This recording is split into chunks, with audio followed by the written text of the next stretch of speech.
I'm Ted Seides, and this is Capital Allocators. This show is an open exploration of the people and process behind capital allocation. Through conversations with leaders in the money game, we learn how these holders of the keys to the kingdom allocate their time and their capital. You can keep up to date by visiting capitalallocatorspodcast.com. My guest on today's show is master fundraiser Rahul Moodgal. Rahul spent 20 years as a fundraiser across long-only strategies, hedge funds, fund-of-funds, customized solutions, startups, and nonprofits. Collectively, he's raised and helped raise $60 billion for firms since 2005. Rahul started his career in the industry at Powerhouse TT International and later joined the Children's Investment Fund, or TCI, where he led the marketing effort that raised $20 billion in just 3.5 years. Within TCI's affiliate model, Rahul also was responsible for the largest India fundraise in history and the largest sector fund launch in history. Our conversation covers capital raising lessons learned from teaching, the value of transparency, the gold rush before 2008, the lean times afterwards, modern fee structures, the 3 key points to effective marketing, the 3 traits that will kill you, the 2 biggest issues startup funds face, the best questions asked by leading allocators, and some of the worst horror stories in attempted capital raising. We close by comparing fundraising for charities and investment firms. Rahul has a wealth of knowledge in how to raise capital, and he's chock full of wisdom in describing his experiences. Please enjoy my conversation with Rahul Moodgal. Rahul, it's so wonderful to see you. And great to see you, Ted. Well, I love starting with people's backgrounds, so why don't you just dive right in? So, grew up in London, went to university in the UK, Russia, Japan, and the States. And then Hold on a second. Yeah. Russia, Japan, and the States. And the States. Yeah. What brought you to all 3? So I did a PhD on how regions with resources use those resources to gain political and economic leverage over central governments. My case study was the Russian Far East, which sits between Siberia and the Pacific Ocean. So Russia and Japan, obviously, and then the top guys in the world are in the US. I did a stint at Harvard, University of Illinois Urbana-Champaign, University of Washington, Seattle, and University of Hawaii. Not so bad. So what degrees did you end up with after this whole path? I have an undergrad in international relations, a master's in economics and politics of development, and a PhD in political economy from LSE. So you finished all this schooling and then you do what? Well, in the interim, I get pulled onto a British government project, which is connected to what I'm researching. And also my old university invites me back to go and teach there. So I spend 4 years commuting between 3 cities, living in the one in the middle, which is Birmingham, studying in London, and then teaching at Keele, which is sort of in the Midlands, sort of near Manchester. So for 4 years, I was just commuting between all 4. And what were you teaching? International political economy to undergrads, which was great. You realize how smart you're not when they ask you really good questions. And I learned as much from them as I hope I helped them learn. So what did you learn from teaching? I learned to be patient. I learned that there's people who are smarter than you. And I learned to listen. I think those are the 3 things. And I think actually those are the things I took with me in my post-academic career. So what led you out of academia? The British government project was coming to an end. I wanted to be back in London. And academia is a great world, but it's full of a lot of stifling hurdles, a lot of slow processes to get anything done. And I just I hope I'm more dynamic than that. And I wanted to just come back to London and feel that energy. So I applied to loads and loads of jobs. And they were finance, they were diplomacy, there were lots of different things. Nothing was kind of concrete of what I was going to do. And then this job came out with a small boutique asset manager. I said, well, your background in teaching is kind of what we're looking for someone who can look after our clients. We haven't got anyone who looks after our clients. I said, okay, fine. Can you write our newsletter for us? Can you sort of make sure they're looked after? So those skills from teaching really came across, the writing part, the patience part, making sure people understand what you're doing, so explaining things. So there's a lot of synergies there. So yeah, that started in 1998. What was that first asset manager? That firm was TT International. And at that time, they were the number 1 international EFA manager in the world. So we had biggest endowments and foundations, the best corporations in the US. So straight away I was thrown in to meet all these guys day one. I was like, wow, I'm speaking to all these amazing people who I've heard of, but all of a sudden I'm looking after them. How did you tackle this new role? I am just sitting there surrounded by all these really smart people who know what an equity is, who know what a benchmark is, who know what alpha is and beta is. I have no clue. So I just sat there and literally like a sponge, I sat and absorbed it all and listened to what they were saying and then started reading, Warren Buffett way, common stocks, uncommon profits, all that sort of stuff. So just read, and then started reading everything that was going on in the market, because 1998, 1999 was a fascinating time with LTCM going on, the crisis coming for Russia, then the tech bubble, and all this stuff was happening as we were sort of sitting there. And then the Berlin Wall collapses. So the world is like this crazy place. But at the same time, I have to understand, in terms of the investment process of this firm, that politics was connected to economics. So really how it made them choose which stocks to put in a portfolio and all that sort of stuff. So literally, I just sat there like a sponge, absorbing everything. And a lot of it was regurgitating, even before I understood what I was talking about. Yeah. So how long did that learning process internally at TT happen before you felt ready to go start talking to the clients? Literally 3 months. I started October 5th, 1998. And by the end of December, I was on my own. Just let me go through it. So it was hard, but it was amazing. And I think that's how you learn. When you're thrown in, you just have to get on and do it. So it was a whole new world. I was fascinated. I was learning so much about the world, the markets, and all these concepts, which I had no idea about. It's a completely different world to what I was used to. And what did you find when you went out? A lot of times there's a segregation in this business between the investment principles that the clients want to interact with and then the business development team, where the manager says, no, you just go raise me money without a plan or an agenda. I was at TT for 7 years. I never was left on my own to go and raise money. I did everything apart from the final pitch. So the PMs did the final pitch, but I did all the client take on, all the interaction with them in terms of what they wanted, sat to them, spoke to them, got to know them, took them out for drinks, all the rest of it. But I wasn't let loose until 2005, which we'll talk about, which someone gave me a chance. And so there's a huge disparity between their thinking and my thinking, because I'm much more of a relationship person. So it's kind of like, well, I have to look after these people. So I want to know who they are, how they think, what do they want. Whereas the other guys are like, well, how do we get this money in that we manage? So it's very different. I would say almost they were the investment guys, but they were the marketing guys. And I worked in the marketing team, but I was much more a relationship guy. So it's a very different approach. And how did you balance that when the investment guys are running the shop, they're your boss, they're putting pressure on you to raise money?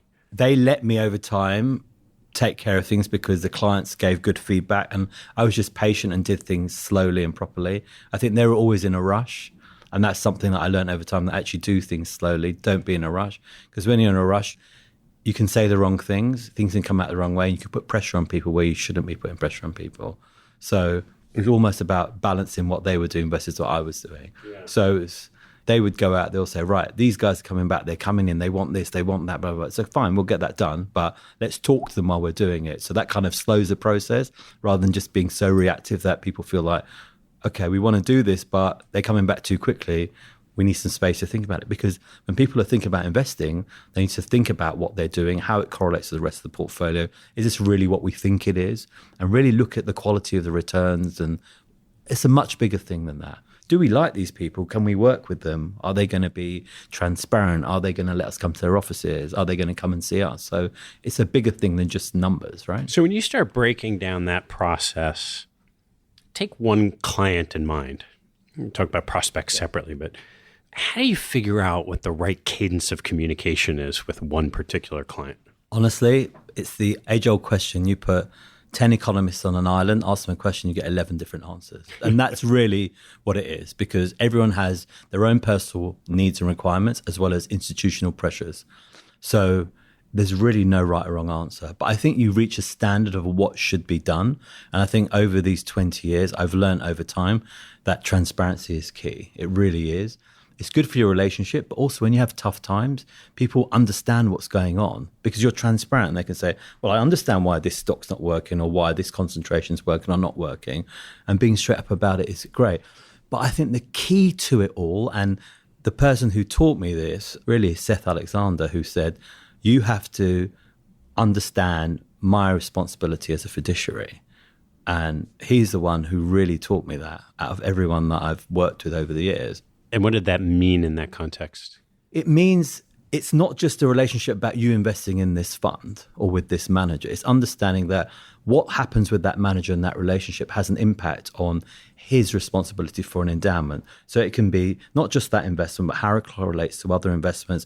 What's the liquidity profile of that in terms of what he can pay out to other people, the access he has to the manager and the underlying holdings, all that sort of stuff. So it was a lot of things there which I didn't really understand until he really explained it to me. And I was like, do you know what? I really get it now. So it made me sit in his mind and say, how can I help him do his job?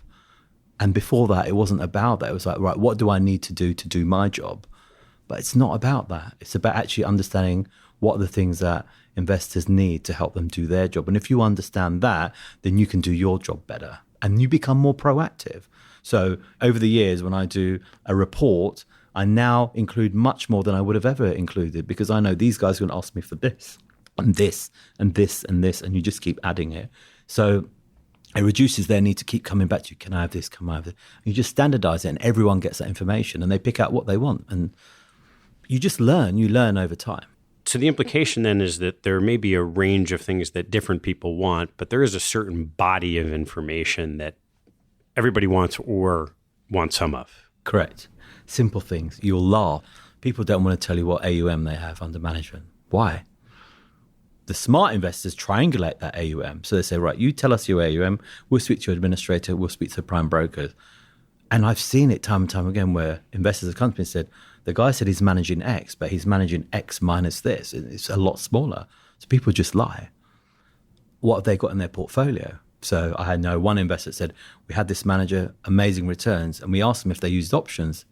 They said they never used options, but actually over time, it became apparent they were using options. So they just lied about it. So people want to know kind of how much you have in swaps, how much in physical, attribution, country, sector, stock, all that sort of exposure. It's simple stuff, but I don't understand why people are so cagey about sending it out. And what happens with the softer issues and transparency? So through the life of any manager you're working with, there are good times and bad times. There's internal friction that resolves itself.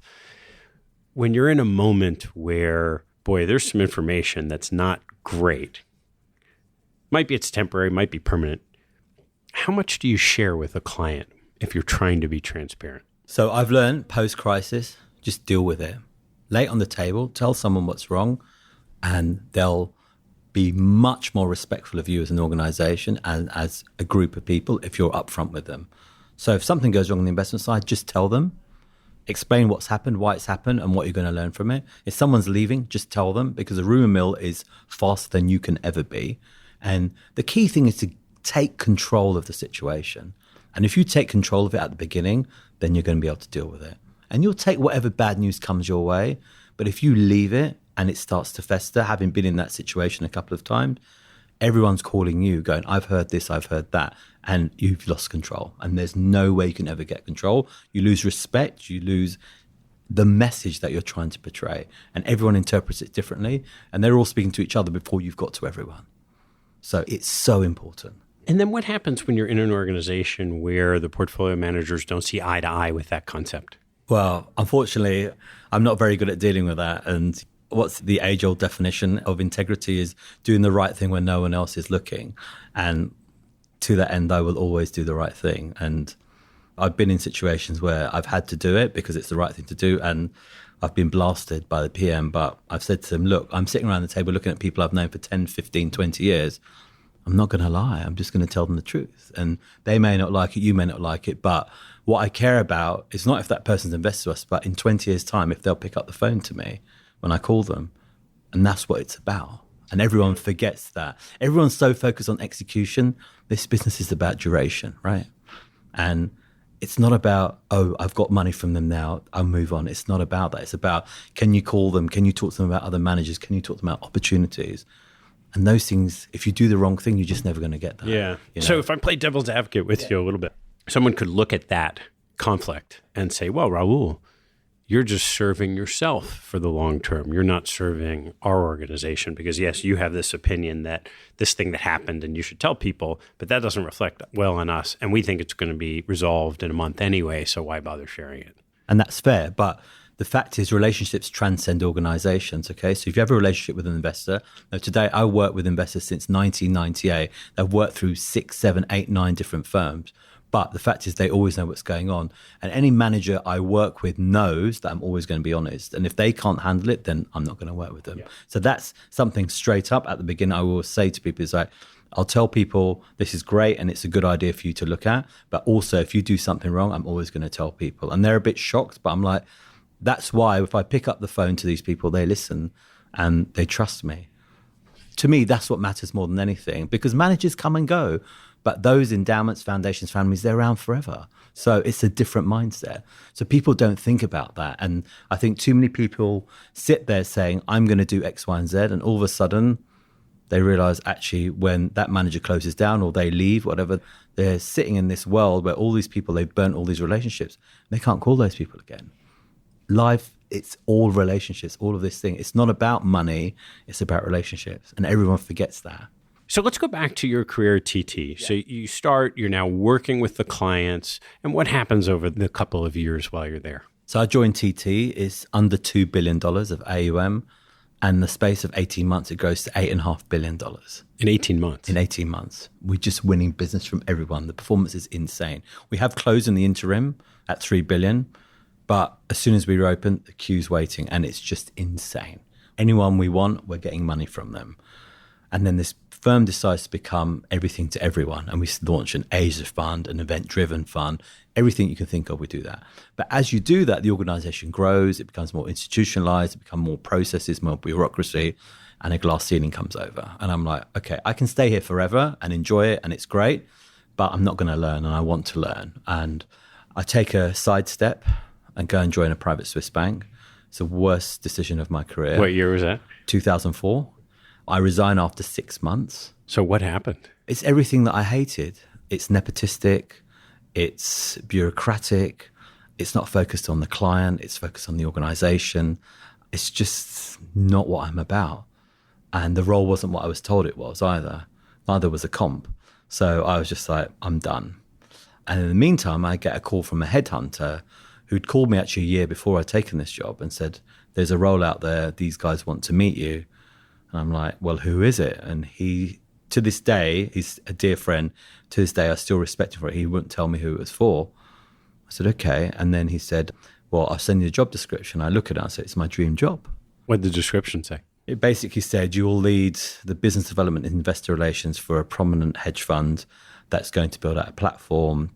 They want someone who's going to take charge on looking after clients, building out the business, developing the strategy, the branding, look after all the client reporting, and your responsibilities include attending conferences, looking after the investors, building an investor day, all that sort of stuff. And I was like, this is great because these guys are clearly at the cusp of sort of becoming huge and they wanted someone who could sort of grow with them.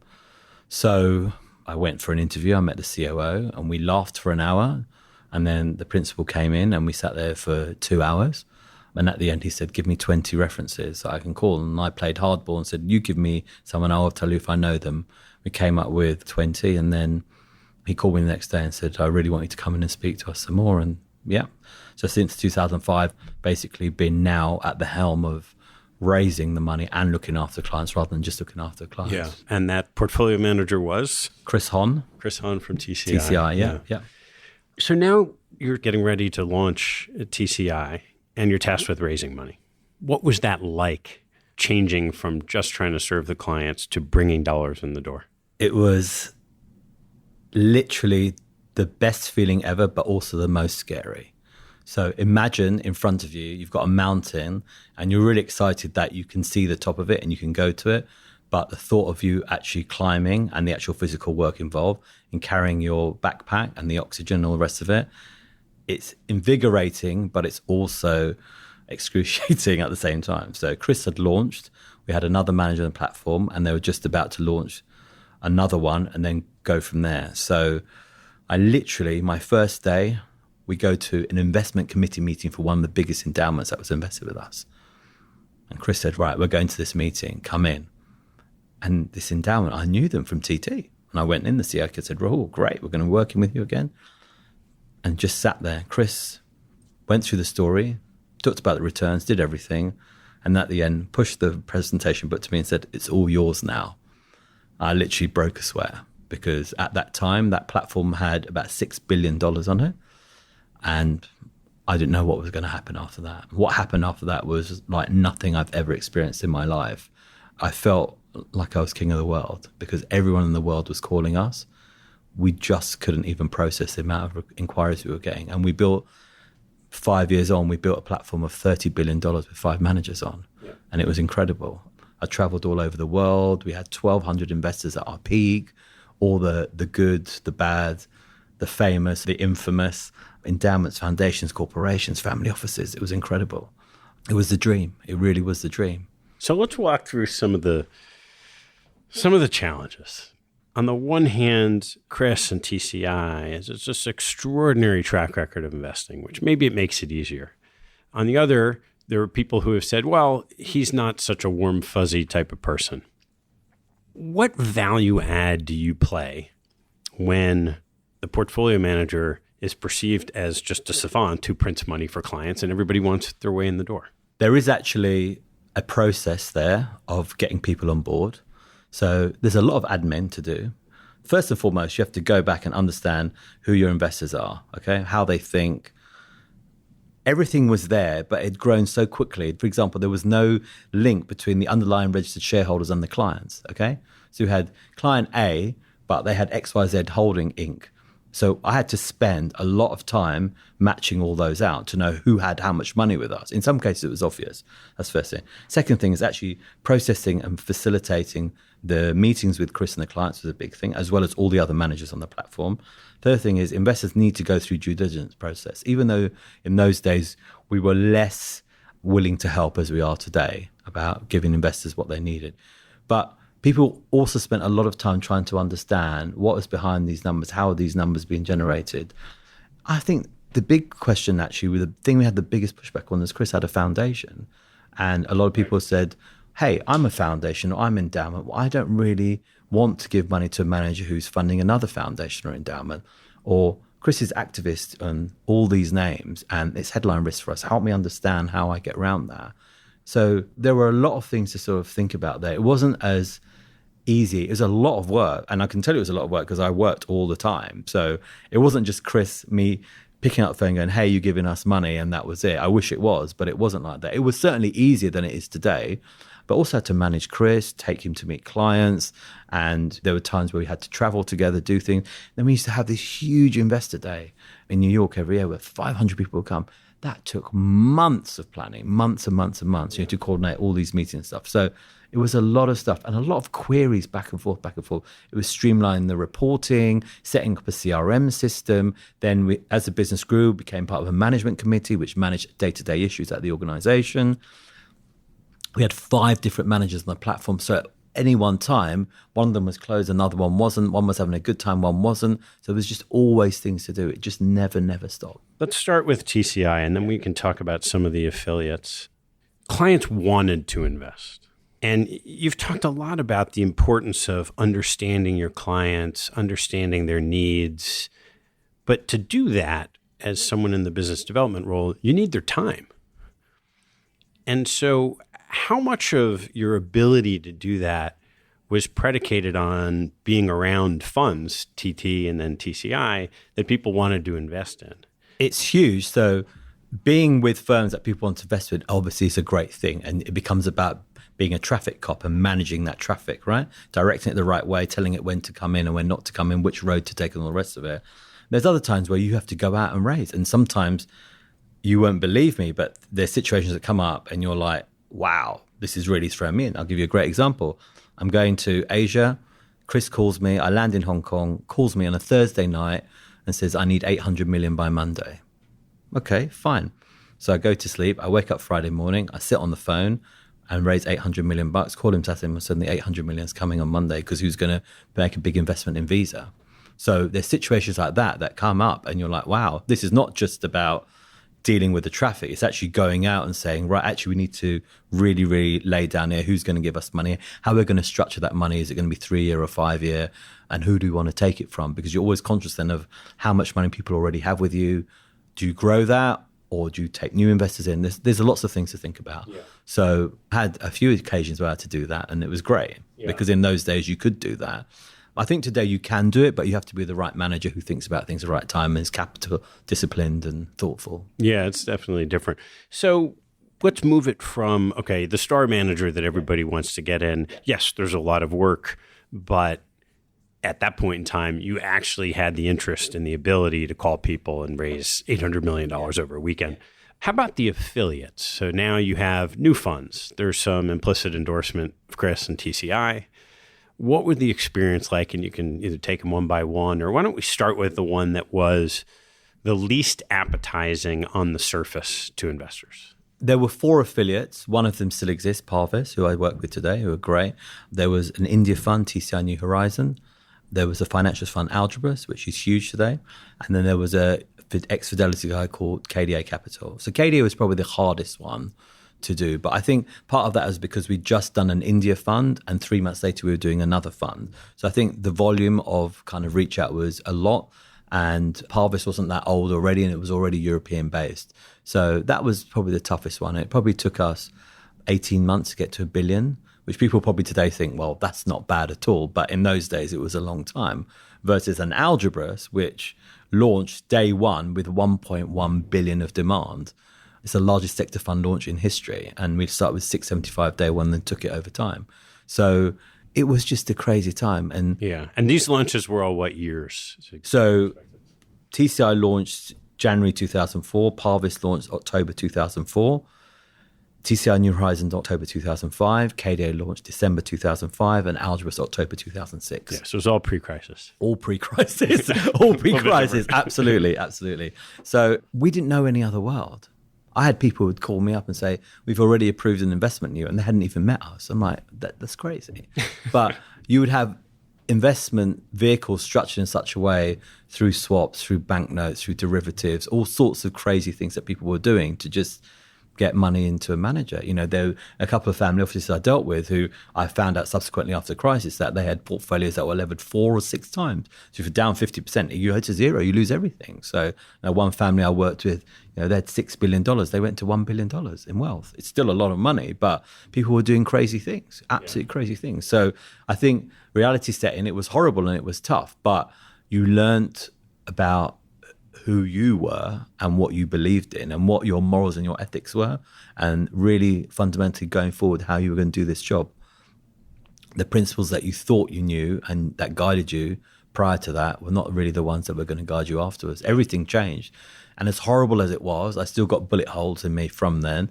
It was the best experience because it really humbles you. It makes you realize you don't walk on water. No one walks on water. Nothing's sustainable. Nothing's forever. But you don't learn from success, you learn from failure, right? And this is the thing that taught me everything that I do today and really what's important and how to do this stuff. And I think I've really, really found who I am and how this should be done, really. And I don't care how everyone else does it. I do it my way. And people still haven't learned from those times. It's incredible to me. But more than that, I will also say, most of the investors I deal with are world-class and they're phenomenal, but there's also a handful of people who still haven't learned from the allocator side, who are still doing crazy things like asset liability mismatch, investing in managers they shouldn't be investing in, not understanding the structure of the returns that those managers are giving them, where the returns are coming from. Is it coming from stock picking? Is it coming from leverage? Is it coming from concentration in one specific name? People don't look at that. They don't look at the correlation between the manager and their portfolio. And all of a sudden they wake up and they're like, oh, wow, I've got 10 managers that have all got the same stocks. No wonder I'm down. So it made me realize also what I needed to do, but also what investors should be thinking about. And that again goes back to the point I made about Seth, is sort of really trying to sit in those people's shoes and understanding what they're doing and what they're thinking. So now I spend a lot of time with investors when I meet them, understanding who they are, how they invest, what makes them think, what makes them worried, how they're thinking about the world. because then you can sort of get into their mindsets. Are these the right people for us to work with or not? Do they really get what we're doing? Yeah. Are they long-term? Are they patient? And the key for me is actually when you have a tough time, are those people going to give you more money or not? And if they're not, then it's not the right people. So let's roll forward through the financial crisis. What happens with your career? I have a tough time. And then I sort of think March, April time, 2009, what am I going to do longer term? And I thought, well, this has been great, but I want to kind of do this choosing who I want to work with. Ultimately, I worked for Chris, and Chris chose who was on that platform. And so I sort of started thinking about it, but the first thing I needed to do was to step away from that and think, what's the future? So I stepped away, and I was lucky enough at that time for Parvis guys to come to me and said, we still want to work with you. So it was continuity for me. It was great. And they were open to me working for other people as well, as long as there was no conflict. So that's really what I've done today. And I've effectively worked with Parvis since 2005, first with Chris and then separately from Chris since 2009. It's been great. And so the post-crisis environment for raising capital, different? Completely different. If you put it in a time spectrum, I would say what used to take 6 weeks now takes 18 months. The intensity, the level of information, the due diligence, I've had to learn about the managers that I worked with before to a level that I never had to, because I'm getting asked questions that I've never been asked. And even today, 15 years on, people, the amount of work they're doing, the quality of the work they're doing is incredible. I love that, because they're investing in a relationship, okay? The longer that someone takes, the longer they're going to be with you. So there's one firm that I went to meet in 2009. They didn't invest with us until 2013. They took 5 years, but they invested heavily and strategically, and they're long-term, but that's great. Because in the old days, it was pick up the phone, the money would come, boom, then something goes wrong, the money's gone. So I fundamentally believe in long-term. And, now duration is even more important to me than anything. What types of firms have you worked with in addition to Parvis post-crisis? So I worked with a long-only manager in Asia. She's been investing in Asia longer than anyone, 25 years. We built a great business, and she retired earlier this year. We gave all the money back to investors. It was great, and it was nice doing it in a different way, doing it in a different regulatory authority. We're based in Singapore. We did only managed accounts. So it was great. And actually being there at the beginning, designing it all and doing everything was fantastic. Hadn't done that for a while. That was great. And then I've helped a number of guys pro bono on the requests of investors, prime brokers, or those people reach out to me. And there's a huge amount of talent out there. Huge. I feel quite excited, actually, because for the first time in a very long time, there's a lot of good guys coming out. There's a lot of younger guys who've worked their way up an organization or been the number 2 for a long time. And people feel they're ready now to sort of go out there. So there's so much to do. But there's also a lot of the bad habits coming back. I can see that people are worried about short term. The market is so myopic. So people have FOMO big time. So if you go back to 1999, 2000, if you didn't own the tech stocks, you weren't going to perform. And it's the same thing today, where people fear, if I don't own certain stocks or certain sectors, even certain geographies, you go back 3 years, people worried about investing in the US, they wanted to diversify. But today, the US market continues to do well. And everyone's like, well, I need to stop doing active international and do passive US because it's going to do better. But they're being short term about it. You have to think longer term.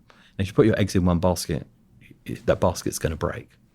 So it's really interesting. So all those bad habits are coming back big time. And I sometimes feel that people are becoming more momentum, more short term, and just missing out on the bigger picture. So you've had such a wide spectrum of different types of investors and a number.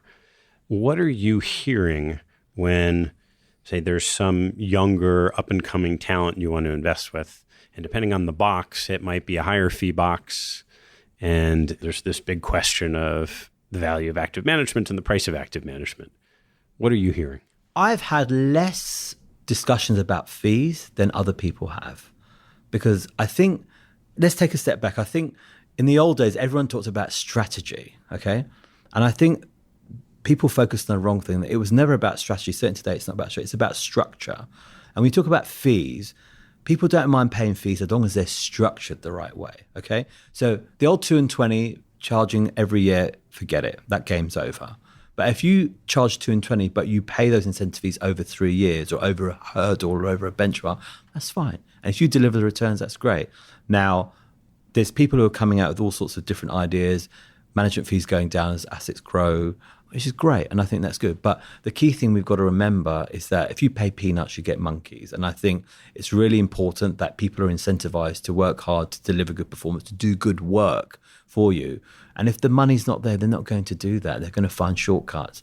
And I think people end up resenting actually working the way they're working. So I think we've got to be really careful there in terms of making sure that the right people get paid.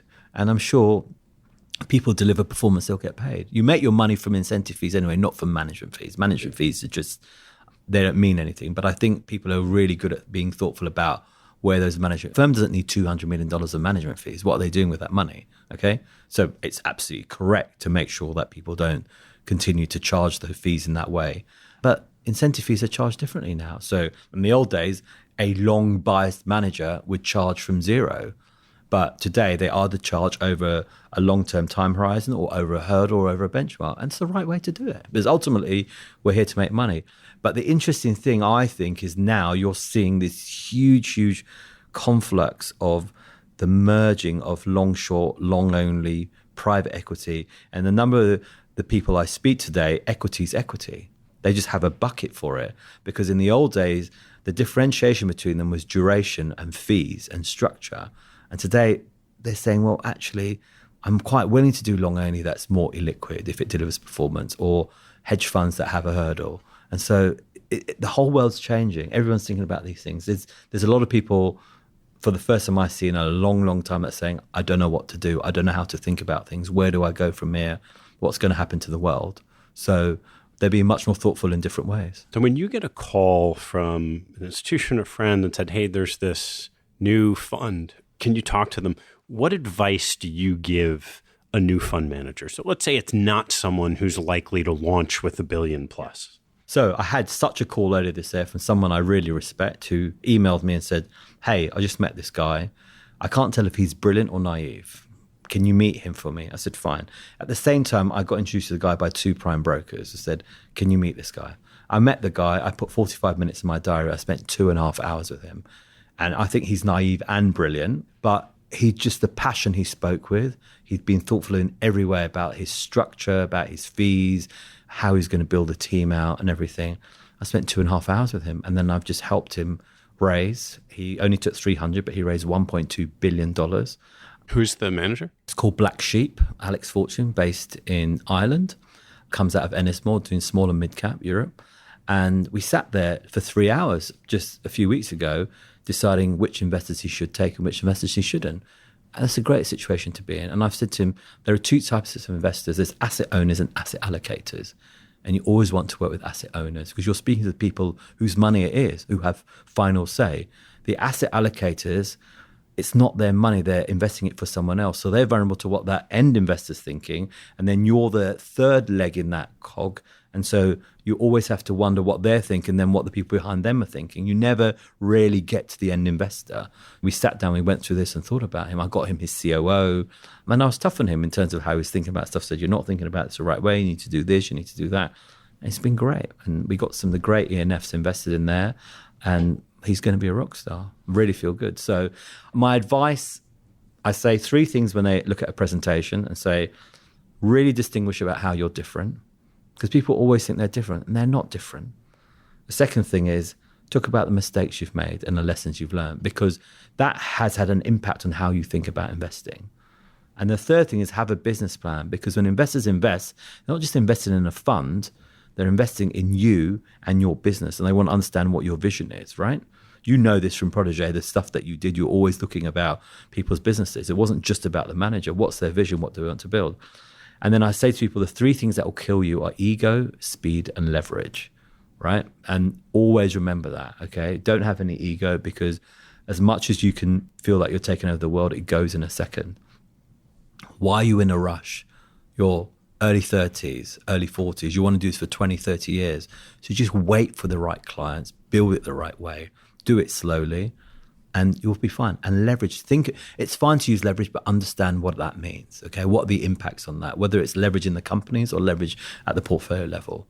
And people don't think about those things. So those are the pieces of advice I give to everyone. So a situation like this is probably atypical in that there's a rapid degree of success, it turned out, in raising money, even if you didn't know.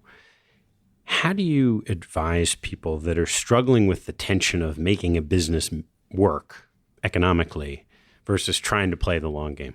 In some cases, it's never going to work. And I'm quite honest with people about that and just say, listen, it's just not going to work. You just forget it. And there's other guys who are really good. There's another guy recently who just came out of a big shop. He needed an anchor investor. I helped him get an endowment on the West Coast, give him money. But it's a long, slow process. And understanding to him, investors don't think about what's their break even when they're starting, okay? Where are you spending that money? Why do you need 10 people? You don't need 10 people. This again goes back to the point about thinking about building your business plan. Think about your assets, your infrastructure, your people, and over time as they grow, what you're going to do with those. So I think people have a lot of misconceptions about what is the right thing to do. Anyone who leaves a big organization is a refugee, right? And when a refugee starts their life, they start with a lot less than they had before, okay? Whether it's financially, in terms of possessions and things. So the same way I think about these guys, like, well, you don't need that whole huge infrastructure and bureaucracy you had at your old place. You're leaving for a reason, okay? It's to do it your way and to do it simpler. So don't get bogged down in all the nonsense that goes with all of that. So I think it's fine to have big ambitions longer term, but start small and start simple.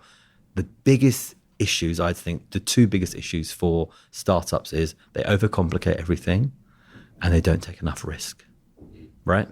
It's quite ironic now. You see people saying, guy's great, but he needs to perform. He's not taking enough risk. Obviously, you have the extremes where people take too much risk. But I think if we think about all the big launches in the last 10 years, people have raised 1, 2, 3, 4 billion at day one. How many of them are still around? Not that many. So I kind of explain that to people time and time again.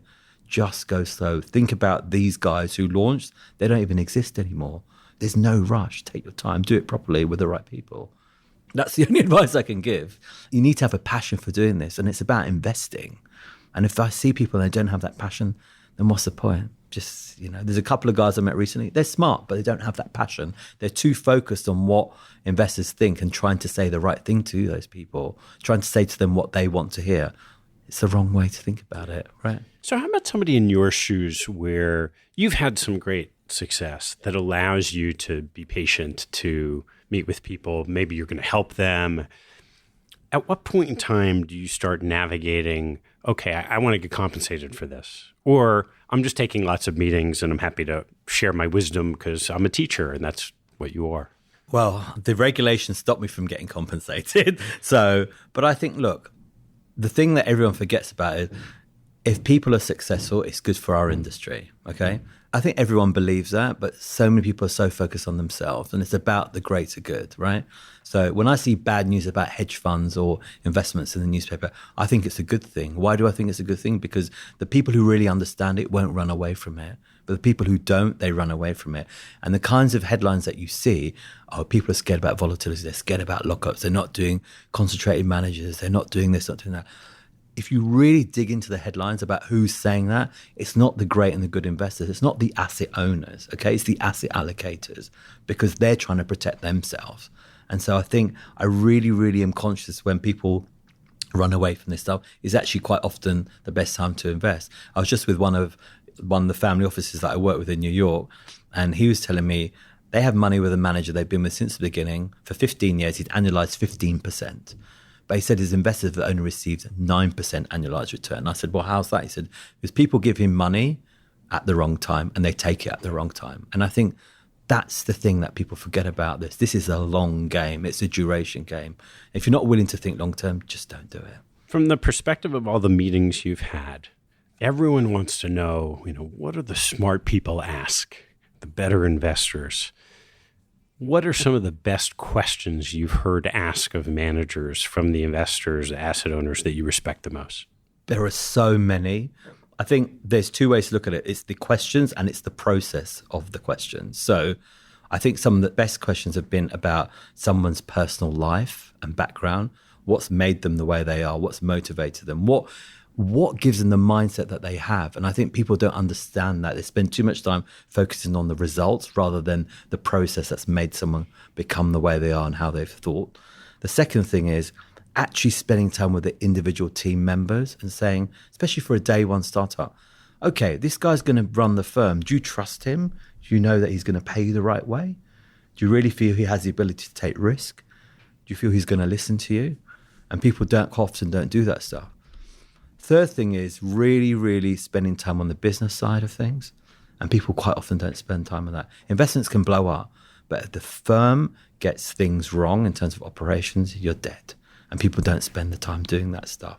So I think it's really, really important to sort of look at both sides of that. And people don't spend enough time doing that. But I think the psychology part of it is really getting inside someone's brain to understand what they're doing. And for me, post-crisis, I always say to everyone, only invest with someone who's blown up or been at a firm that's blown up. Because unless they've been through a tough time, you won't know how they're going to handle it, how they're going to treat their investors, how they're going to treat their team, how they're going to stick to their strategy. And I think the right investors ask those questions and say, right, tell me about this. I've sat in meetings with a manager, for example, who said he wasn't invested in a certain stock that blew up. And the investor was so smart, he did the background and said, but you were invested. You told me you weren't invested. There's no hiding. If good investors do their work, they'll find out. So that's why, again, I go to the point, tell people about the mistakes you've made. Because if they understand what you did wrong and you've learned from it and you won't do it again, then it's huge. What are some of the worst horror stories you've had to deal with? How long have you got? I mean, it's there are so many that I can't even begin to tell you stories about people leaving that I know are leaving, but I can't say are leaving. The market finds out they're leaving before they've left and all the rest of it. Investments in the portfolio that shouldn't have been in the portfolio. People claiming they're not there. You know, I had one firm I worked with where the manager refused to put the top position in the portfolio, just forgot that it existed and just sort of talked about the rest of the portfolio, even though it was a big position. But that top name was something, it wasn't an equity position that they were investing, it was something else and they shouldn't have invested that. There was one manager I was helping in Asia who put his whole business at risk and he had a 63% short position, which could have completely, luckily it worked for him, but it could have blown his whole business up and his fund and killed his investors. That's a new one even for me, 63% short. 63% short. So people take huge amounts of risk, huge. But there's some point where you've just got to step back and go, hold on. Look, from my perspective, it's just always been honest with people and telling them and helping them understand these are the risks for investment. As manager, you've got to understand that. And I always try and spend the beginning part of a meeting saying to people, these are the reasons people don't invest with us, right? Because that way they understand what are the things that people have concerns about and what are the things that people don't like about a manager. And if you do that, then straight away you've told people, look, this is the situation. And if you want to do it, do it. Great story, I'll tell you. 2006, I'm sitting in a meeting room. I do 2 group meetings of 12. The first meeting, I go in, I talk about a manager. Everyone may as well have been asleep. I even heard myself talking, this is so boring. I went to the second meeting, I thought I'm going to do it different. I said, these are the reasons people don't invest in this manager because of this. And out of the 12 investors in that room, 8 of them invested because they understood it. I took a PM 8 years ago to a prime brokerage event, and I told him to do the same thing. And he said, really? And I said, yes. There were 20 people in the room at the beginning. There were 7 at the end who really had a good, fruitful discussion with. Again, it's not a volume game, it's a quality game, right? I'd rather have 5 meetings in a day than 2 groups of 20 because the 5 one-on-ones are going to be much more fruitful and interesting than sitting there with 20 people, half of whom are asleep. People just forget that it's not about that. What's the most frustrated you ever were with a potential investor?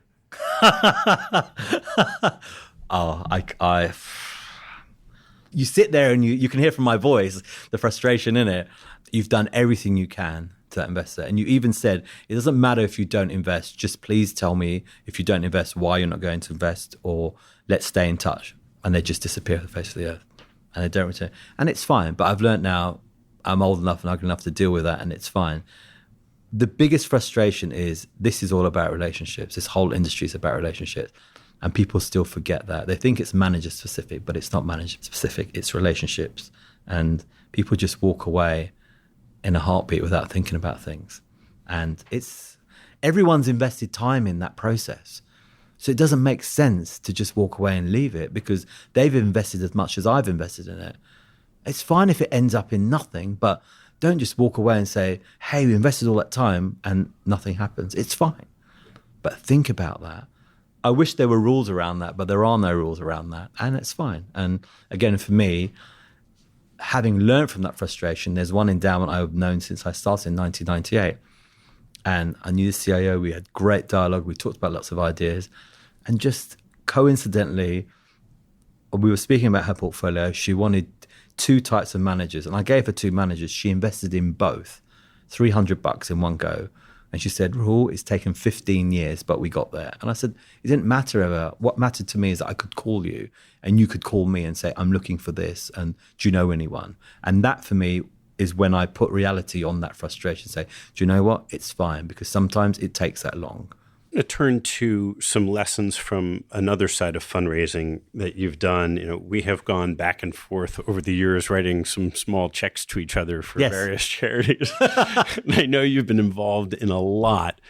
So why don't you talk a little bit about what you're passionate about on that side in the organizations, and then also similarities and differences in fundraising for a nonprofit organization from what you've been doing. I've been involved in charity fundraising since I was 8 years old. I've always had a thing for it. I think the biggest peeve I have in the world is that people are not compassionate.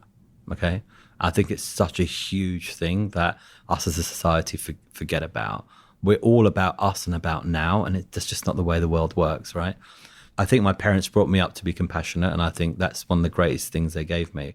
I studied development, and that was one of my passions, and that came through. And when I got the job with Chris, it was really utopia for me, because my academic side of development, along with working in finance, all culminated in one place. So it was a dream, okay? The guy was giving all this money to great development projects all over the world, and I was doing what I love doing. And so I learned a lot from that. And then over time, I've become involved in a lot of charities, all of them actually specifically, which I didn't realize, someone pointed out to me recently, are all involved with kids. So in UK, I deal, on Friday night, I had a fundraiser for the Mulberry Bush School, which deals with the most severely traumatized kids that you can imagine. There's 31 kids with 120 staff. And on entrance, 6% of them are involved in full-time education. On exit, 100% of them are involved in. So it's incredible work. So they do amazing work. So I've worked with them. I work with the Whiz Kids, which I'm a trustee of, which deals with disability and providing mobility equipment to disabled kids from the moment they can move up to the age of 25, getting them jobs, all that sort of stuff. I work with the oldest playground in the UK, which sits between 3 estates, but what you call in the US projects. And it's been incredible for taming relations in that community and stopping rivalry and really helping people grow up in a harmonious community together. I am chair of the board of a charity in California called Scientific Adventures for Girls, which promotes STEM for girls in Oakland. Been incredible. Melinda Gates even wrote about us and the work we're doing. It's incredible because it makes little girls believe they can achieve anything they want to achieve, which in that environment, which is the bedrock of innovation, it's so male dominated and people forget that actually girls can do a lot. So we brought all of these girls that participate in those classes, the Hidden Figures movie, and they all are just so inspired. So it's really, really important. I'm now getting involved in a charity that deals with mental health for young people, which is the issue of our generation. So there's tons and tons. I think last count was 12 different charities. And it's been said time and time again, if the elevator comes up to you and takes you up, you need to send it back down. And I think it's so important. There's only so much we all need. And it's really important to give back. And that's a good thing. And I would say that, again, I spend so much time with guys who are doing what I do, who are much younger, who are starting up. Because it's really important to help people. Because, again, if you all think of it the same way, it's just good for our industry. All nonprofits have a need to raise capital. So where have you seen lessons that, from your experience, were applicable to helping these nonprofits raise money? I think the key difference between non-profits and profits is the ethics side of things. So I've been asked to be involved in a number of non-for-profits, but when I do the digging, there's a lot of ethical governance issues. So I think that's the first thing that I'd say that separates the two. The second thing is when you invest time with a non-for-profit and try to help them fundraise, you really need to find people who believe in that cause. But you have to try and find where there's a relatable story, okay? So if someone's had an illness, then it's easier to raise for that cause from someone who's had that illness, right? That has compassion for that. There's other causes like disability, which are harder because it's a minority group in society. People have misconceptions of what it means to be disabled, how much government help they actually get, what they have access to, what they don't have access to. So each of them is really, really different, but it's much more about a personal approach. But I think it's trying to get people to have compassion and realize they're actually very lucky and they should give to causes. So you're trying to approach it from both the cause point and the personal point. Whereas if you're fundraising for a manager, like, well, here's an interesting idea that you want in your portfolio, it's black and white. It's much more black and white. But a charity, again, you've got to just really help people understand what that charity is doing, how they're spending money, what the governance is like. Are they really achieving what they should be achieving? Is the money going to where it should be going? And so spending a lot of time with that. I think it's more intense to do charity fundraising than it is to do fundraising for asset managers. And if you flip it around the other way, have you learned anything from the intensity of raising money for the charities that helped you think about raising money for managers? It's made me longer and longer term. Because sometimes when you're trying to fundraise for a cause, you can apply for a grant 10 times before someone helps you. Same way, when you're speaking to someone about investing in a manager, it can take 10 years. It's fine. Doesn't matter. So it's made me longer and longer in terms of my time horizon. All right. So you're working with Parvis. You're meeting with all these people. We've got 12 charities. How in the world do you spend your day? I don't sleep a lot. That's true. I don't sleep a lot. Parvis takes a lot of my time, and I have twins, so they take a lot of my time. So yeah, look, it's balancing and it's a lot to do, but we've got one life and I want to do everything that I can do. So that's always been me. I've always been like that. That's fantastic. All right, Rahul, let's turn to some closing questions. What's your favorite hobby or activity outside of work and family? Traveling, because you learn, you see things you'd never see, and you see things that you hoped you'd see. But I love meeting people, tasting different foods, seeing things which have an impact on you, not just physically, but emotionally, spiritually. And when you learn, it just makes you a better person. I think it questions everything you've believed. So I love traveling. So what was your most recent trip that had an impact on you? Probably South Africa, where, you know, as a kid, I learned a lot about South Africa. We did a lot of studies on it at school, but actually going there and seeing this history and what happened and going and seeing and touching everything was incredible. 20 years ago, I wouldn't have been able to do that. So going there now and seeing it all was amazing. So understanding that struggle. And I have a lot of South African friends, but I walked away saying to all of them, I understand your psyche now. I understand how you think, the way you think, why you think like that, which I never understood before. What's your biggest pet peeve? So personally, I think people that are not compassionate. Professionally, I think people are just too short term. Everything's about execution and life's just not about that. What reading do you almost never miss? It's really hard to say because I don't think I'm a consistent reader. I almost get bored of reading the same thing again and again because I think you almost fall into a mindset where you believe everything that comes from one source if you read it all the time. Whereas if you're constantly changing what you're reading, then it broadens your mind. So let's say there's X source of news that I follow every day.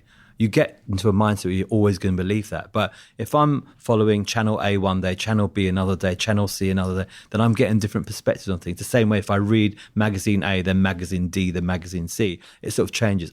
For my kids, I want them to be as broad-minded as possible, and I can't teach them that unless I believe that myself. So that's kind of how I think about it. What teaching from your parents has most stayed with you? 3 things I say. Always be a good person, okay? Always go with your gut instinct, because 9 times out of 10, it is right. And be the best that you can be at whatever you do. It doesn't matter what you want to do with your life, just always give it 200%. And just, even if you don't come out on top, but you're giving it your best, that's all you can do. And if you can be the best, amazing. So those 3 things, really. All right, last one. What life lesson have you learned that you wish you knew a lot earlier in life? Be rational.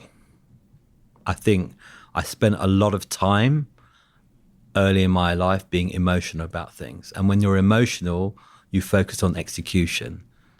And when you're rational, you focus on duration. And I think that's really helped me in terms of how I think about things. So just think about it. If you're trying to fundraise for someone and you're emotional about it, you get really head up if they don't invest with you. And that means you're short term. But if you're long term and you're rational, you actually understand why people are thinking the way they're thinking. You're like, okay, the time may not be now, but I'm going to have a long-term relationship with this person. You're much more rational about it. And I think that sums it up in a nutshell. Terrific, Rahul. Thank you so much. Thank you, Ted. Really appreciate it.